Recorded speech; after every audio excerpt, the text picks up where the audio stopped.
मनसे अध्यक्ष राज ठाकरे सध्या बोलतायत, आपण थेट जाऊया तिकडे.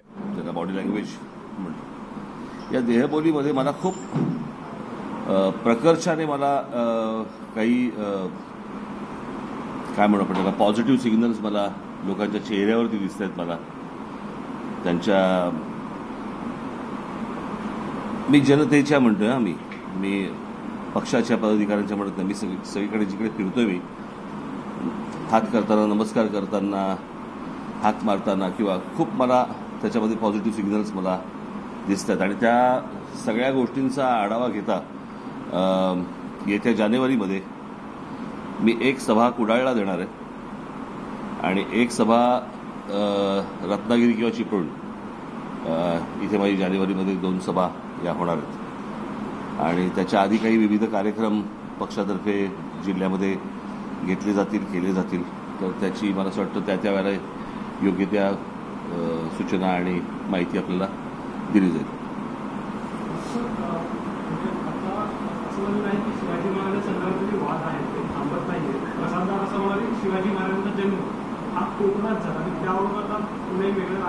एवढंच करा म्हणा, शिवाजी महाराजांकडनं काही घेऊ नका. जे महाराजांनी सांगितलं, जे महाराजांनी घडवलं, कळलं का, त्या नाही गोष्टी आम्हाला घ्यायच्यात. आम्हाला फक्त वाद करत बसायची. करत बसा म्हणा, तेच करत बसा. सर, त्याच अनुषंगाने राज्यात भरपूर प्रश्न आहेत. बेरोजगारी, आरोग्य, शिक्षण. परदेशातले अमेरिका किंवा लंडनमध्ये भारतीय विद्यार्थ्यांना 3,000पेक्षा जास्त घेणार नाही असं जाहीर. अशा वेळी राजकर्त्यांनी किंवा याचं कारण ते त्यांचं अपयश झाकण्यासाठी म्हणून या सगळ्या गोष्टी बाहेर काढल्या जातात. मी त्या दिवशीच्या माझ्या भाषणामध्ये म्हटलं ना की अनेक विषय असे काढले जातात की जेणेकरून तुमचं इतर सगळ्या विषयांवरचं लक्ष डायव्हर्ट व्हावं आणि बस तेवढाच विषय तुम्ही हाताळावा. आणि सध्याचा एकूणच टेलिव्हिजन, तुमची चॅनल्स, तुम्हाला तरी कुठे बातम्या पाहिजेत. हा काय बोलला आणि तो काय बोलला, तो काय बोलला आणि हा काय बोलला, एवढंच तर पाहिजे असतं.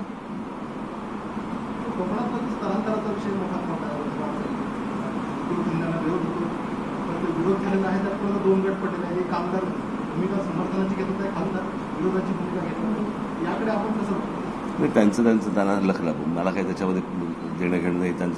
त्याच्यात कोण विरोध करतं आणि कोण काय करते ते. प्रश्न असा आहे की ज्या प्रकारे कोकणाने ह्या सर्वांच्या विरोधात एक राग व्यक्त करायला पाहिजे ना, तो राग व्यक्त होत नाही. की हे असेच वागत आलेत आणि ह्या लोकांना तुम्ही असेच मतदान करत आलात, त्याच्यामुळे त्यांना असं वाटतं की हे असंच असतं. काही नाही केलं तरी हे आपल्याला मतदान करणारच आहेत ना, मग कशासाठी करा. हा इतकी वर्ष आपला हायवे रखडलेला आहे, बरोबर आहे. कोण काही बोलते का याच्याबद्दल? म्हणजे सध्या तर कळतच नाही हा आमदार या पक्षात आहे का त्या पक्षात आहे का कुठे गेलाय तेच कळत नाहीये. आणि सगळ्या अशा परिस्थितीमध्ये सगळं तुम्ही जे खपवून घेता ना ते त्यांच्या पथ्यावरती पडतं. बरोबर. सर, मी मला काल रिफायनरी विरोधात भेटली, तर काय त्यांनी त्यांची भूमिका मांडली? काय भूमिका मांडली पाहिजे तीच भूमिका मांडली जी मागच्या वेळेला होती तीच. परंतु मी आता अनेक लोकांशी माझं बोलणं झालं. ह्याच्या अगोदरही मला मुंबईला पण अनेक लोक येऊन मला भेटून गेले त्या संदर्भामध्ये. या प्रकल्पांना आजही माझी तशीच इच्छा आहे की हे असले प्रकल्प कोकणासारख्या एका उत्तम जागी येऊ नयेत. पण एकूण आता महाराष्ट्राचा विचार करता महाराष्ट्रामधनं प्रकल्प दूर जाणं हेही महाराष्ट्राला आता परवडणारं नाही. की आत्ताच मला असं वाटतं आपण बघितलं असेल तर 1-2 प्रकल्प महाराष्ट्रातनं बाहेर गेले आणि अशा परिस्थितीमध्ये आपण प्रकल्पांना विरोध करतोय. काय ह्यातली एक पहिली काळजी आपण लोकांनी, कोकणातल्या लोकांनी घेणं गरजेचं आहे की हे जे काय म्हणू आपण त्याला लपून छपून बुरटे जे जमिनी विकत घ्यायला येतात, त्याच वेळेला जर समजा कोकणवासियांनी खबरदारी घेतली तर मला असं वाटतं असलेले प्रकल्प येणार नाहीत आपल्याकडे. पण एक गट्टा हजारो एकर जमीन ज्या वेळेला तुमच्या हाताखालून निघून जाते हे दिसत असताना पण आपल्याला कळत नाही की हे कशासाठी घेत आहेत जमिनी. विकणारे आपलेच आहेत ना शेवटी. आणि ही बाहेरची माणसं येऊन पट्टेच्या पट्टे ज्यावेळेला खरेदी करायला लागतात त्यावेळेला एक संशय पण येत नाही तुम्हाला की हे कशासाठी चालू आहे. ज्यावेळेला इतकी हजारो एकर जमीन हातामधनं निघून गेल्यानंतर तुम्हाला असं वाटतं अरे इथे हा प्रकल्प येणार आहे.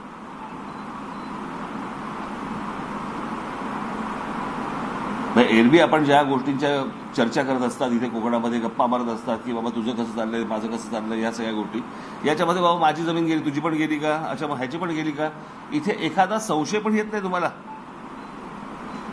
की बाहेरची मंडळी येऊन आपल्या जमिनी विकत घेत आहेत काहीतरी उद्देश आहे काहीतरी हेतू आहे काय तो आम्हाला सांगा. आणि मग अचानक एखादा केंद्र सरकार किंवा कोणतरी राज्य सरकार एखादा प्रकल्प जाहीर करते आणि आम्ही म्हणतो अरे आम्हाला जमिनीचे भाव पण नाही मिळाले आमची जमीन तर जमीन पण गेली.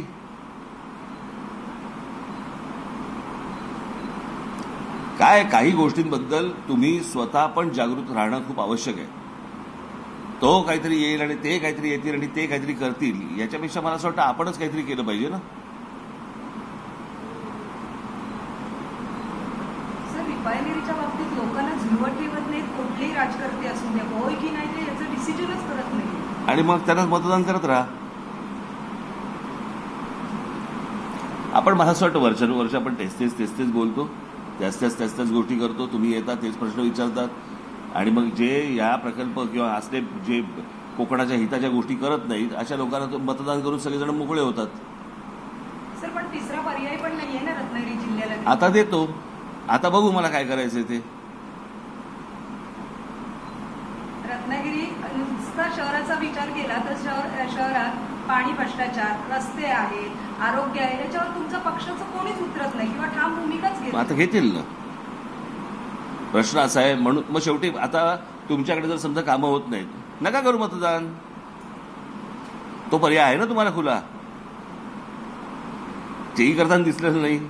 ते तरी तुमच्या पक्षाच्या कार्यकर्त्यांनी लोकांना जागृत करा मतदान करतील ना. मी आलोय कशासाठी त्याच्यासाठीच तर आलोय ना. आता बदल रत्नागिरी जिल्ह्यात किंवा तुम्हाला दिसेलच बदल फरकच दिसेल तुम्हाला जमीन आसमानाचा फरक दिसेल. मुख्यमंत्री उपमुख्यमंत्री नागपूर दौऱ्यावरती जाणार कर्नाटक पोस्टरबाजी झालेली आहे नागपूर विभागाला आहे नव्याने कर्नाटक पाहूया हा नवीन वाद किंवा नवीन काही गोष्टी घडताना आघाडी होताना दिसते. मला मी परवा दिवशी कोल्हापूरला पण मी हेच म्हटलं की मला हे अचानक हे जे काही नवीन प्रकार उभे राहतात हे कशासाठी उभे राहतात. कोणी बाबा त्याच्या मागे काही स्क्रिप्ट घेऊन उभे असतात का काही गोष्टी ह्या तुमचं दुर्लक्ष व्हावं या सगळ्या गोष्टींकडनं आणि काही वेगळ्याच विषयाकडे लक्ष जावं असं चालू आहे का. हे सगळ्या गोष्टी जाणून बुजून सगळ्या सुरू आहेत काहीतरी गोष्टी लपवण्यासाठी. ह्यांना मूळ विषयाला हातच नाही घालायची कारण हे सगळेजण या बाबतीत या सगळ्या प्रश्नांच्या बाबतीत अपयशी ठरलेले आहेत आणि त्याच्यामुळे ह्यांना त्या विषयामध्ये जायचंच नाही. भलतेच विषय काढा. मोदी येतात पण तुम्ही देखील भूमिका घेतली जयसिंग पवार भेट घेतात त्याच्याबद्दल नाही भेट घेतली बाबा. नाही तुम्ही काहीतरी वेडवाकडे चिकटवू नका त्याला. चर्चा वगैरे तुम्ही केला पण ह्या सगळ्या भेटीनंतर म्हणजे असं म्हणता येईल की हर महादेव चित्रपट आहे त्यावर उदयनराजेंनी असं म्हटलंय की जर का तो झी टीव्ही म्हणजे टेलिव्हिजनवरती आला तर ते चुकीचं असेल असं ट्विट आहे. मला असं वाटतं की पहिली गोष्ट कोणी उठावं आणि इतिहासावरती बोलावं असं करू नये. एक तर तुम्ही अथॉरिटी नाही आहात कोणी. जी लोक आहेत त्यांच्या कागदपत्रातनं त्या गोष्टी तपासाव्यात. माझं असं मूळ म्हणणं आहे की जो कोणी लेखक जो चित्रपट करतोय एकदा बोला तर त्यांच्याशी की बाबा रे तुम्ही हे चित्रपट आता सगळे करतात या चित्रपटांमध्ये तुम्ही कसलं संशोधन केलेलं आहे कुठून घेतलेलं रेफरन्स. मुळात ही पहिली गोष्ट केली पाहिजे की नाही. असल्या कोणत्याही गोष्टी करायच्या नाहीत आणि फक्त विरोध करायचा याला काय अर्थ आहे. उद्या लोक म्हणते बाबा मग शिवाजी महाराजांवरती पिक्चर्स नकोत आम्हाला त्या इतिहासाचे पिक्चरच करायला नकोत दाखवायलाच नको आम्हाला. कोणी उठतंय आणि सांगतंय इतिहासाबद्दल बोलायला लागलंय. आपल्याला जर त्यातला माहिती नसेल आपल्याला जर गंध नसेल त्यातलं वाचन नसेल जे इतिहास तज्ज्ञ बसलेले आहेत ज्यांनी आपली हयात घालवली या सगळ्यामध्ये एकदा विचारा त्यांना. मी परवा दिवशी जे बोललो नाही का की काय ते काय वेडात मराठी वीर दौडले सात आता असे 6 जण कोणी नाहीच आहेत. ते 6 आहेत का 8 आहेत का 10 आहेत हेच इतिहासाला माहिती नाहीये. बरोबर ना. प्रश्न असा आहे की एखादा जर प्रसंग जर समजा आपण पोवाडे ऐकायचो किंवा आजही ऐकतो, पोवाडे काय असतं? शिवाजी महाराजांच्या पूर्वी आपण काय गोष्टी ऐकल्या? तानाजी घोरपड घेऊन वरती गेले आणि मग त्यांनी गड सर केला, हेच ऐकलं होतं ना. घोरपड आहे कुठे इतिहासात? व्यक्तीला धक्का लागला का? नाही. इतिहासाला धक्का लागला का? नाही. तुम्ही जर इतिहास जर थोडासा ज्याला काय म्हणतो त्याला रंजित करून जर समजा लोकांसमोर मांडला नाहीत, काय त्याच्या सगळ्या गोष्टींची कागदपत्र नसतात, तर बघायला गेलं तर इतिहास भयंकर वृक्ष आहे. तुम्ही तानाजी बघितलं असेल, बरोबर की नाही? त्याच्यात तानाजीमध्ये सगळं दाखवलेलं ते तसं होतं का? ते जर दाखवलं नसतं तुम्ही बघितलं असतात का तानाजी? अशा गोष्टी जगभर होतात, ज्याच्यावरती आपण चित्रपट करतो आहोत त्याला कुठे डाग लागता कामा नये, इतिहासाला कुठे डाग लागता कामा नये, आणि त्याच्यामधनं लोकांनी एक स्फूर्ती मिळावी. याच्यातच चित्रपट माध्यमच त्याच्यासाठी आहे ना. मी नव्हती केली. माझ्या तोंडात काही घालायचं नाही, कळलं ना? पत्रकार म्हणून तुम्ही पहिला आठवून बघा. मी त्या विषयात कधी कळतील. आपण त्यासाठी प्रयत्न करणार आहात का? मला असं वाटतं मी बोलून झाले त्याच्यावरती की मी काही करतोय त्या प्रोजेक्टवरती काम करणार आहात, पण कधी किती वेळ? सगळं सांगू आता. बसा आता शांत.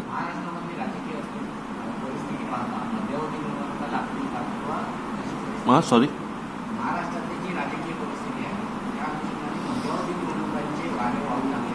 मला असं वाटतं की आता गेल्या 2-2.5 वर्षामध्ये ज्या महानगरपालिकांच्या निवडणुका ज्या काही तुंबल्यात पाईपलाईनमध्ये, त्या जोपर्यंत होत नाहीत तोपर्यंत या गोष्टींची उत्तरं काही मिळणार नाहीत तुम्हाला. कारण जवळपास 21-22 महानगरपालिका आता आहेत, जिल्हा परिषद आहेत, आणि या कोविड आणि या सगळ्या लॉकडाऊनमध्ये सगळ्या, आणि ते संपलं तरी अजून पुढे ढकलतात, ते मला काही कारणं कळलेली नाहीत.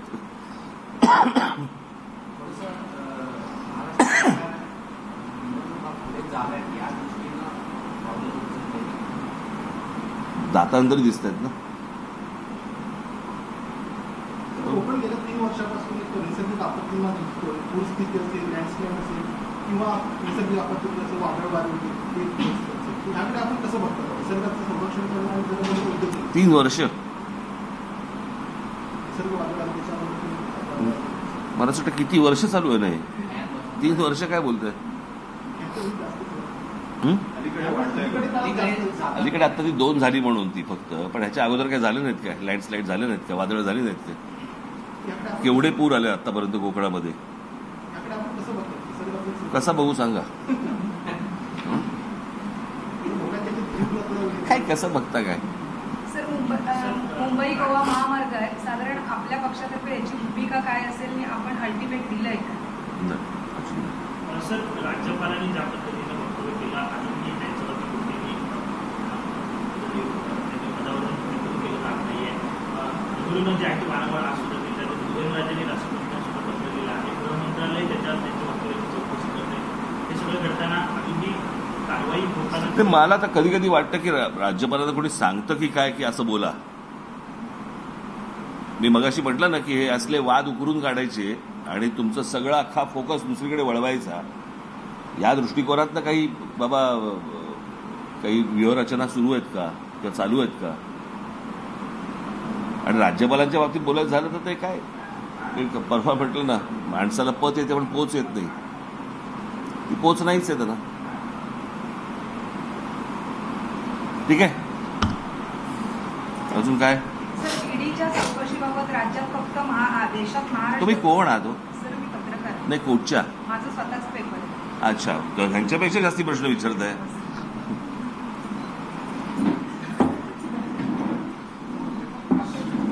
मनसे अध्यक्ष राज ठाकरे यांची पत्रकार परिषद आता काही वेळापूर्वीच पार पडलेली आहे आणि राज ठाकरे यांनी अनेक महत्त्वाच्या मुद्द्यांवर भाष्य केलंय. राज्यपालांना नेमकं कोण बोलायला सांगतं? एखाद्या विषयावरनं लक्ष दुसरीकडे वळवण्यासाठी म्हणून अशी वक्तव्य होतात का, असा प्रश्न राज ठाकरेंनी उपस्थित केलेला आहे. कोकणामध्ये मनसेचा सक्षम पर्याय देणार असल्याचंही राज ठाकरे यांनी सांगितलेलं आहे। यासोबतच रत्नागिरी आणि कुडाळ आणि चिपळूणमध्ये सभा घेणार असल्याचं देखील राज ठाकरे यांनी यावेळेला सांगितलंय। सोबतच शिवरायांची शिकवण आत्मसात करा असं आवाहन देखील त्यांनी केलेलं आहे।